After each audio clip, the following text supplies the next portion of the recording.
उछलत कूदत जंगल में भागे, उछलत कूदत जंगल में भागे, सीता ला भर माँ के। कहाँ जाबे तै लुका के रे, कहाँ जाबे तै लुका के, कहाँ जाबे तै लुका के रे, कहाँ जाबे तै लुका के।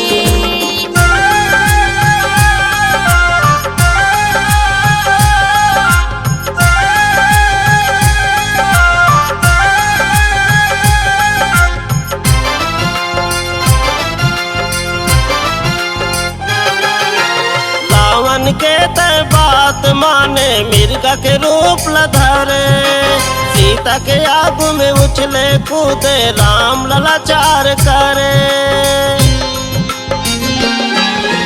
रावण के तय बात माने, मिर्गा के रूप ल धारे, सीता के आगू में उछले कूदे, राम ललाचार करे। राम हथौला बाण मारित, राम हथौला बाण मारित, लक्ष्मण नाम पुकारे। कहाँ जाबे तै लुका के रे, कहाँ जाबे तै लुका के, कहाँ जाबे तै लुका के रे, कहाँ जाबे तै लुका के।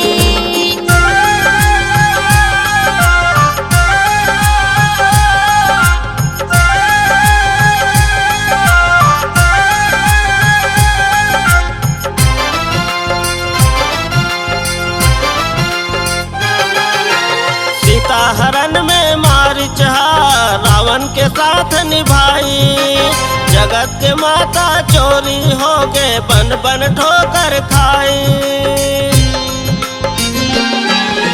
सीता हरण में मारी जा, रावण के साथ निभाई, जगत की माता चोरी हो गए, बन बन ठोकर खाई। लुखराई पहाड़ पर्वत, लुखराई पहाड़ पर्वत, पूछत है दोनों भाई। कहाँ जाबे तै लुका के रे, कहाँ जाबे तै लुका के, कहाँ जाबे तै लुका के रे, कहाँ जाबे तै लुका के। उछलत कूदत जंगल में भागे, उछलत कूदत जंगल में भागे, सीता ला भर माँ के।